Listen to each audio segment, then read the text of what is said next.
Hi everyone, welcome to After Class. A podcast by two passionate adult ballerinas about all things adult ballet related. And some random thoughts in between. We're so glad you're here. So grab your water bottle or a cup of coffee and join us for a quick chat after class. Hello, everyone. Welcome to another episode of After Class. I am so excited because today I am joined by a special guest, Natalie, who is an adult ballet dancer, and she is going to share her story with us about coming to ballet as an adult and some of the really unique challenges that she has overcome. I think you're going to be super inspired by her story. So welcome to the podcast, Natalie.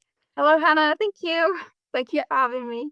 Yes, I'm so excited to have you. Just a little backstory for everyone listening. We connected on Instagram, and you had recently shared a post just kind of about your journey coming to ballet, and it was just such an incredible story. So I'm so excited for people to hear it today. But maybe we could start just with a little bit about your background in dance, where you grew up, all the things. Yeah, of course. Well, I grew up in the north of England, so actually my whole family is Irish. Me and my brother are the only ones that were born in England. So I actually want to be Irish, but I can't say I'm Irish. So everyone said, my family says, "You're not Irish, you're English." But I grew up in the north of England, Yorkshire, and like most Irish children, they get not pushed in my case, but they get welcomed to Irish dance. It's like it's something you have to do. And I think I was about 4 years old when I started Irish dancing. Yeah, I loved it. It was I think Irish dancing for a child is so fun because it's a really energetic dance. It's really joyful. For a kid, you're always jumping around, you know. And when I got to I think I was about 7 years old, I actually started competing. So, and actually when I think I was also about 7, I had some girls in my class and they were doing ballet. And I didn't really know much about ballet, but I think I wanted to do it to try and be in that crowd, you know, in that group. So I convinced and also the outfit. I really loved the outfits, you know. So I convinced my mum to let me do this. She bought me everything. Bless her. She bought me the uniform. She bought me tap shoes, the ballet slippers, and I think I only did 2 classes. Yeah. Sorry, Mom. Yeah. And the reason why I only did like 2 classes is because my mother actually told me that the dance teacher said to my mom she needs to choose either Irish dancing or ballet because she's getting mixed up. And the posture is completely different. So in Irish dancing, the shoulders are back, the shoulder blades are pinched together, the ribs are a little bit out, and ballet is different, right? So yeah, she said I needed to choose. So of course I chose Irish dance. I was already been doing it for a long time. It was my culture, and I don't know if this is a true memory or not, but I seem to remember feeling that ballet class was a little bit boring for me. And I think as a kid, also to come from Irish dancing, which I said is very energetic, to fast music, to go to ballet where you're learning the simple pliés, the positions, just standing there. I don't think I had the best attention for it. So it was an easy decision to choose Irish dancing. Also, you know, I was competing and I was winning too. I was doing really well. So that also made I thought I want to keep winning. I don't want to be going back to beginner. I want to keep winning. I'm quite competitive. So I really liked that competitiveness of it as well. But also I grew up swimming. So basically my mother said I could swim before I could even walk. She cannot swim and she has a fear of water, and she wanted one of the things she wanted for me, my brother, was to be opposite of that, to not be scared of water. So she put us in swimming classes from a baby.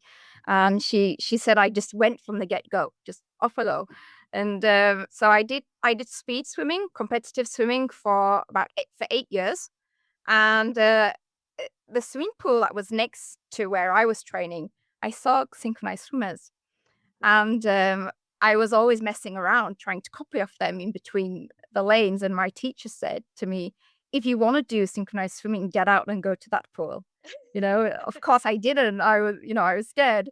But I said to my mom, I want to do synchronized swimming. So I quit the speed swimming and joined the synchronized swimming team.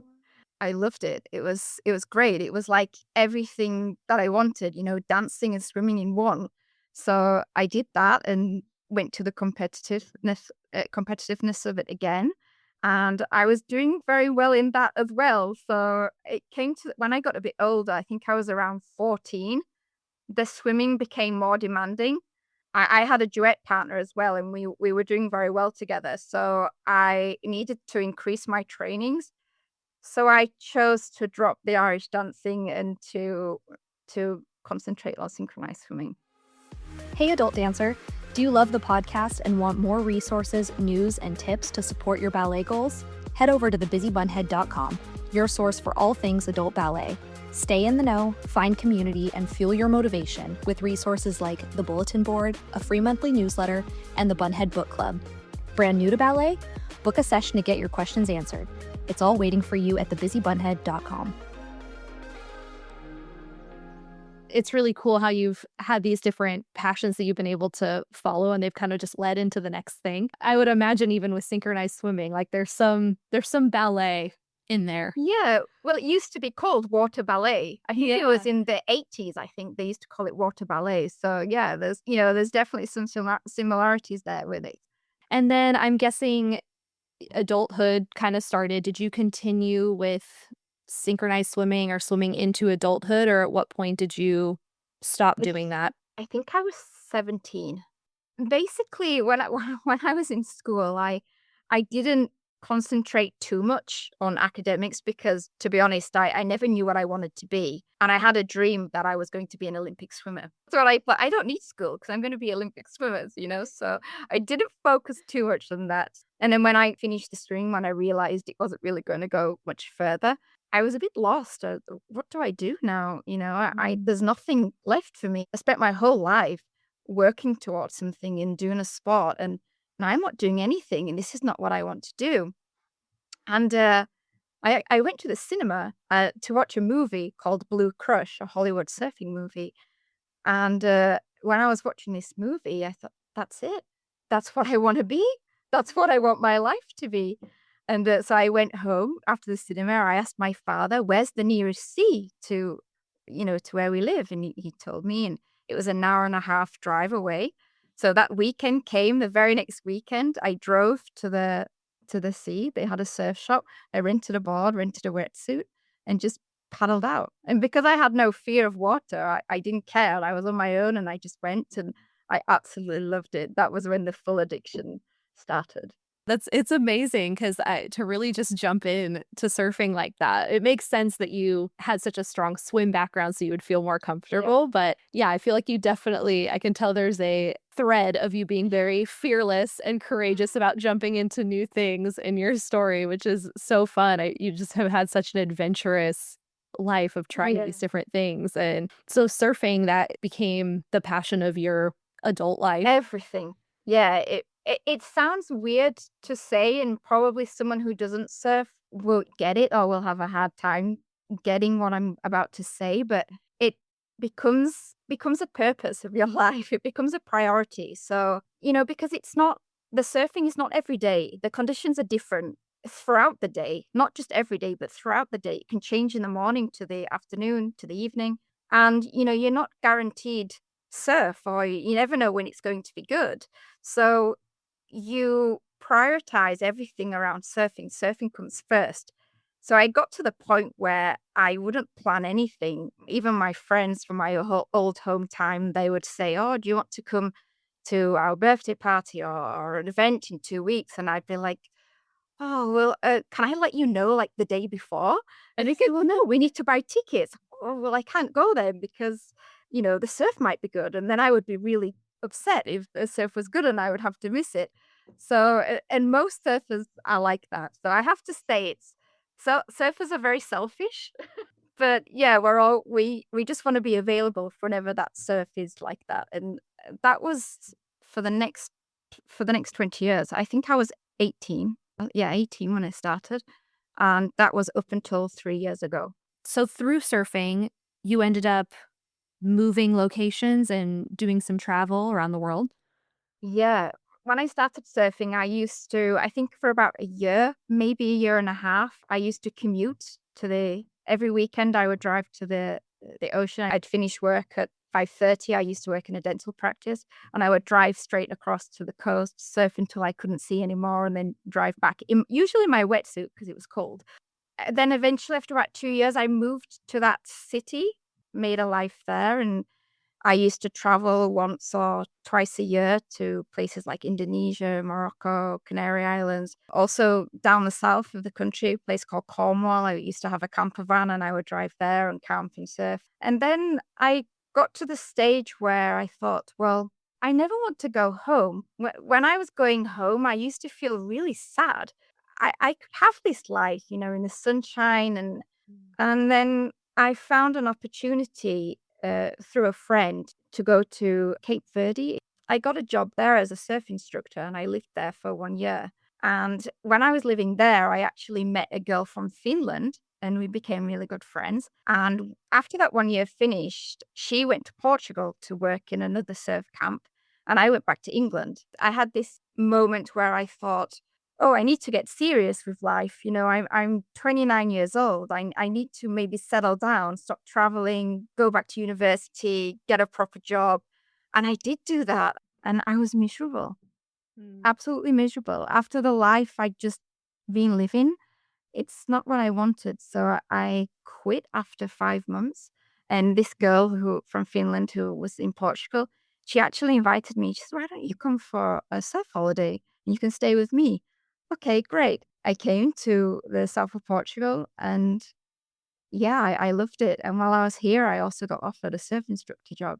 So I went home, quit university, and then moved to Portugal. And I've been here ever since. Wow. So Portugal is home now. Yeah, my husband is from here too. Actually, in that week that I came for holiday, he was actually my friend booked a surf guide, a local surf guide to show us around because she was new to the area, and he was a surf guide.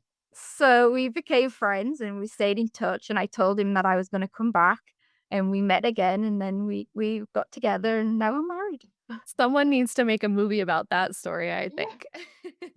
I know you were inspired by Blue Crush, but I think someone needs to make a movie about your story of moving to Portugal and meeting your husband, and yeah, that's so great. Yeah. So how does, because now obviously we connected because you're doing ballet. At what Mhm. point does ballet kind of re-enter your journey as an adult?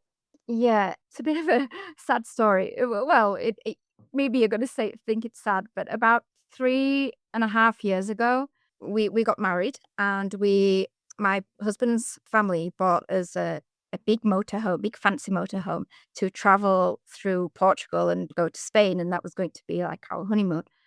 And on the second day of our honeymoon, we went surfing to this really great place, and I got a great wave. But at the end of the wave, I kind of fell off in a certain way, and I hit my head.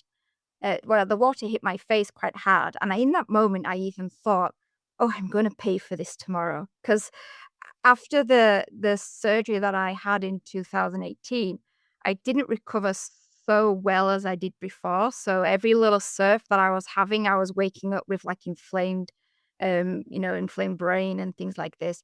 And so I thought, oh, I'm going to pay for this. And the next morning, I did. And it was really annoying because the waves were great and we were camping right next to the sea, the ocean. I couldn't surf, so I had to be the photographer because I had this pain.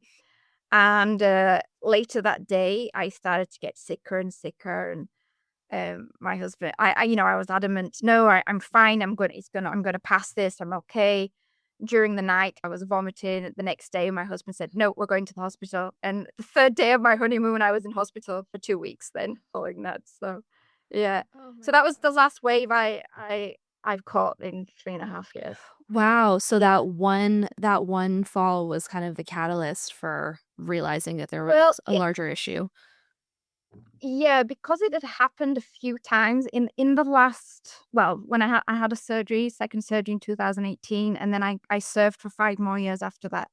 And it happened a few times in those 5 years. And it was getting worse and worse each time. And my neurosurgeon said to me, I don't think surfing's a sport for you anymore. I think it's too aggressive. And because when I have a lot of head movements, the type of tumor that I have, it's made up of like cells, and bits of it can break off. And when they enter your brain fluid, it causes meningitis. And you have a chemical reaction. So yeah, she said, I don't think it's for you anymore. I was adamant that once I recovered from that case and I have to have steroids every time. I was adamant that I was going to get back to it. Maybe not surf the waves that I surfed before, but more gentle ones. And I kept saying and saying it, and my husband was like, it's not worth it. I don't think you should. If you really want to, you can, but I don't think you should. You know, I worry too when this happens to you. Everyone worries, so maybe it's not worth it.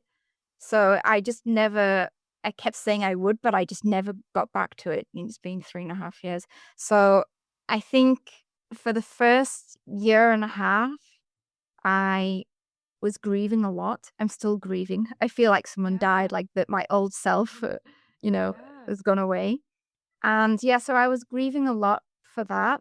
And then I was looking for, I was kind of thinking, what's my purpose? What do I do now? This is being my purpose and priority for so long in my life. And before that, I had other things. What do I do now? What's the purpose? Well, and my husband would say, oh, you can still come to the beach. It's like, but I never wanted to be that girlfriend just sat on the beach watching everyone else go surfing. I need something of my own. Yeah. And I started to go to Pilates, which I could never do before because, like I said, when you are a surfer, you don't commit to anything because you never know when it's going to be good. So now I had all this free time. So I was like, I can commit to regular classes. I really started enjoying Pilates. And then I considered going back to Irish dancing because I knew it before. But Irish dancing is quite aggressive, especially in a almost 40-year-old body. There's no plie. You land in straight knees. So it's not good. And all the jumping around as well, I was getting headaches. So I thought, well, maybe I'm going to go try ballet. I did those 2 classes when I was younger, and I've always thought it was beautiful. And I've done synchronized swimming, and I want to try something different. Maybe ballet is the thing I can try. So I asked around. It took me ages to find a class. And then I finally found one. And yeah, and that's how it started. The word that is just like coming to mind listening to you is just resilient. I think you're just such a resilient person to have to stubborn and resilient hand in hand, both great qualities. But yeah, I mean, to have something like that you care so deeply about, and to have something happen that's really outside of your control, and then having to pivot and find something. But it's interesting because I wonder if part of that resilience and ability to do that is because even as a child, you were willing to try new things, and you had different things that you did and succeeded at. And so as hard as it was, like the ability to just say, okay, I'm going to try something different. I'm going to find another, what's next? Find purpose for myself. Like, I just think that's so inspiring because so much of the human experience, right, is just things that we can't control that happen to us. And then it's figuring out how to move forward from there and make the best of it. And so, yeah, I love that ballet was kind of always floating in the background of your mind and something that you had the opportunity now. Was there something, I mean, obviously you had done it as a child, but was there something like specifically about ballet that made you want to return to it or like feel pulled to it? It was, to be honest, it was the challenge of something new. Like, I want to learn something new, and I want to do it. And because I knew also that ballet is a lifelong road, right? You're never going to master it. Like, there's always something to improve and, technique and to work on. And I think it was that drew me to it because that's my new purpose. That's what I was searching for. And I mean, unless I get injured, which of course it's gonna, it can happen, which I hope it doesn't. But even if you do, you're working to cover that injury to get back to it, right? So there's always going to be a purpose, and it's safe for me because there's not a lot of head movements. It's very controlled and precise. So I thought it was the perfect thing, and also I really love the outfits. Yes, we have that in common. I love the clothes. I know. I'm like, you know what? It's a beautiful art form, and then you also get to wear really beautiful clothes while you do it. What's not to love? But Exactly. yeah, I totally relate to part of why I love ballet so much is that you're always in process. There's always things to work on. It's always a challenge. And I love listening to professional dancers on podcasts when they talk about, even they're still in Yeah. process and working on I've heard that things. too. Yeah, I mean, Yeah. someone like who's a principal dancer at the top companies, they're showing up to the studio, they're putting in the work, they're trying to improve. Yeah. And so I think there's something really beautiful about that resonates with, especially I think there's a certain personality type. I have theories about the types of people that are drawn to ballet. Yeah, That maybe. yeah, that need that challenge and that ongoing stimulation to feel Yeah. engaged. It's like my husband said to me, like, "Why did you choose? Like, if ballet is so hard, why did you choose it?" You know, like I was doing something the other day, and he was like, "Relax. I know you need to look relaxed, but you can never be relaxed." And I said, "No, you don't relax." And he said, Why are you doing it then? Why are you doing the hardest thing ever? You should pick something nice and gentle." I'm curious, do you feel like there's any specific things from your background in surfing that translate to ballet? Like one of the things I'm immediately thinking of is core strength. Yeah, core and balance. Actually, my doctors have said to me that if I hadn't have been, an Irish dancer, synchronized swimmer, surfer, probably my balance and coordination should be, they said, a lot worse than what it is. But because I've had that experience in my background, they said I have muscle memory, so it's not as bad as what it is. Sometimes like my balance is a little bit off, especially when I do a turn. It's because I have no awareness. As soon as I take my eyes off where I'm looking, I go the other way. But yeah, surfing, I think definitely core is the main thing and balance. And also when you're on the wave, you have to learn how to read the wave and you have to flow with it. And in dancing, you kind of flow too to the music, right? So I think maybe those things. But I think the things that helped me most is Irish dancing and synchronized swimming because the artistry and the musicality and learning choreography. I'm quite good at learning choreography. I do it twice and I can remember because,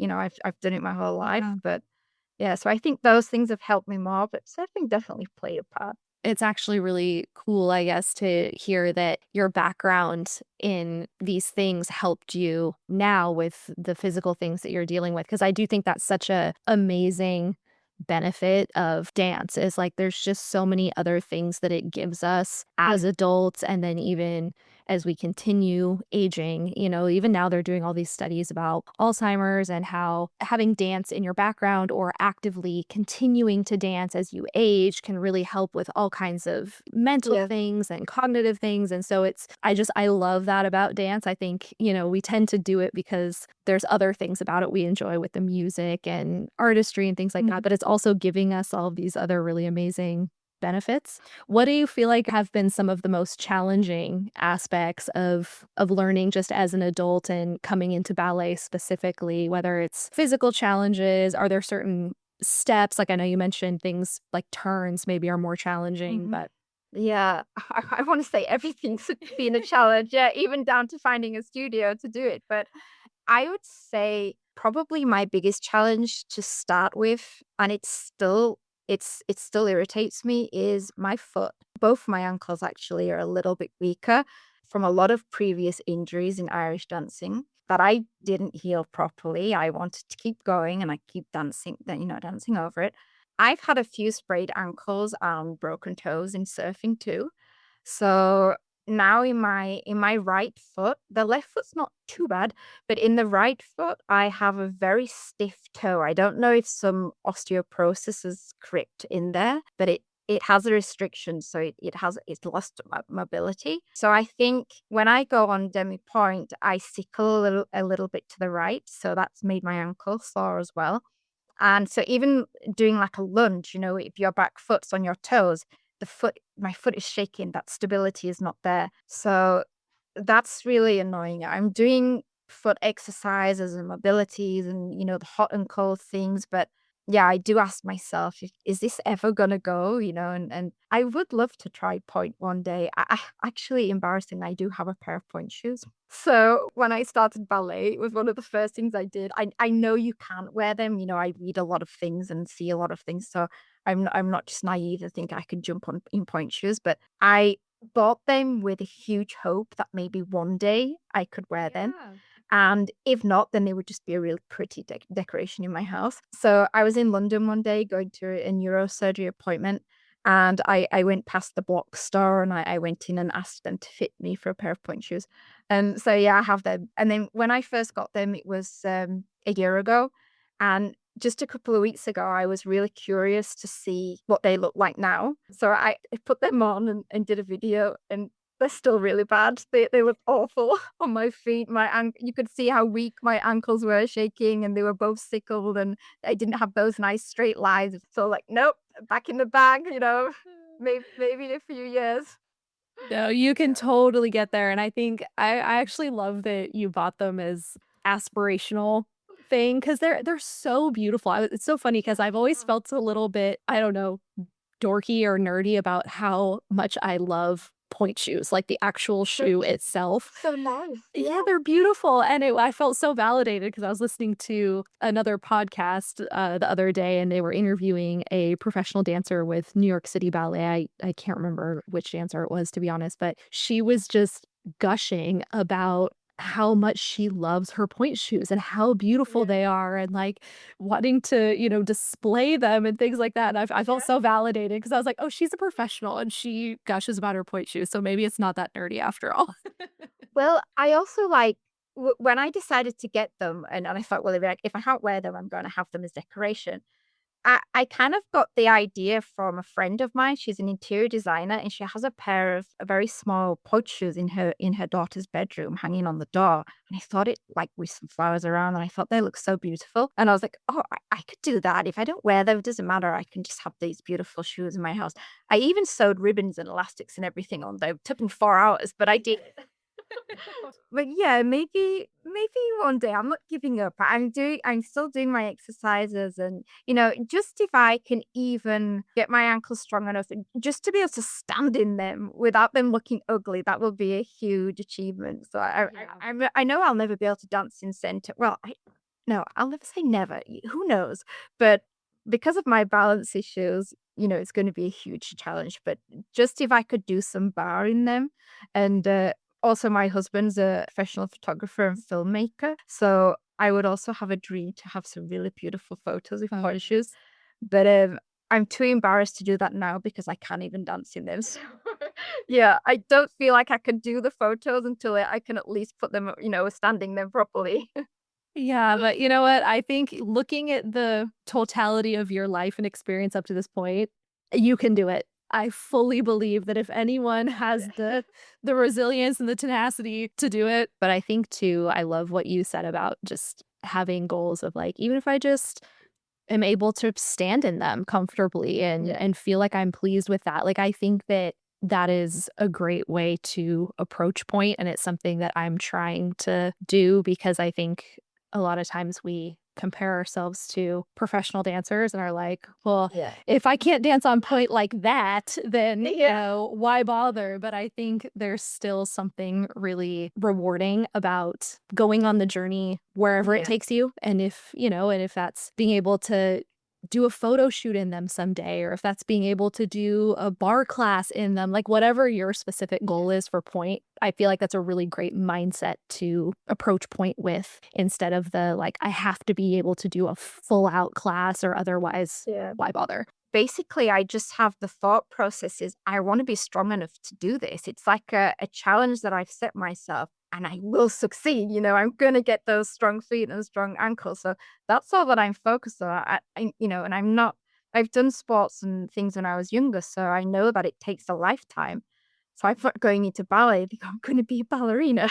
I basically just want to fill this missing space that I have. I still have a bit of a resistance. I still grieve surfing. Ballet is really helping. And I just want this purpose. And I want to be able to succeed in this strength. And also, I have all these challenges because of my medical condition anyway. if I can overcome them a bit that I'm not supposed to be able to, but if I can, then wow, right? Yes. Yes. Wow. Definitely. That's how I felt hearing your whole story. It's just like, wow. It's just so inspiring, I think, for anyone who has had some sort of physical barrier. Because I think as adults, that's very common with either chronic injuries or an unexpected injury. And so I think the more we can see other people that are overcoming their own challenges to come into the studio and dance and learn ballet and improve over time. Like that's just, it's so inspiring. So I guess to wrap up, I would be curious, what would you say to someone who is considering starting ballet as an adult? Is there anything reflecting on your own journey that if you were talking to someone who's thinking, I want to get into ballet, but I'm just not sure, what would you say to that person? Just come. It's really enjoyable, and also it's a really great form of exercise. It's not boring, you know. Like also it motivates you to even do more exercise because you want to have the strength to be able to do this. And so I've kind of said things like that. I can't really suggest to them as why I started because I think my journey was completely different. I mean, I was looking for a purpose, you know. I started purely for that purpose, and I think if I was still surfing, maybe I wouldn't be here, you know. Maybe I wouldn't have started ballet because you never had the room to start anything else because surfing takes over everything. So yeah, I guess losing surfing is awful and something that I'm still dealing with. But on the bright side, I'm learning ballet and I'm really enjoying it. So that's my purpose. But I don't know if that relates to other people. So Think it definitely does. I mean, I think there's a lot of people, I think it's common in adults that you kind of hit a point where, maybe if you're in a career or with your family where things are kind of steady, and I yeah, think you get a point maybe where you're looking for a new challenge and you want to infuse your life with, like you said, just that sense of added purpose and something to set goals and achieve goals. Because I do think that's a challenging aspect, even just of being an adult sometimes, is that you're in a routine, for yeah. most of us. There's a certain predictability to the rhythm of your life. And I think it definitely makes sense to me what you're saying, even just for someone that maybe doesn't have the same journey to ballet that you've had, but is just generally looking for something new to infuse their life with an added sense of purpose and something to push for and set goals. And I think that's a great advertisement for ballet. Yeah. You're looking to I add some purpose in your life. am also like always working towards something and always training for something. It was my whole life from a very young age. And, you know, I was doing something always for a purpose, you know, whether to, to get better at it, to win competitions, you know. And so I felt like, maybe some people might hear and might think, oh, how sad. Like she needs a purpose, you know. You don't have your husband, you live in a beautiful place. Yeah, I know I do. But for me personally, I always want to push myself. I want to work towards something and succeed in it, you know? So Yeah.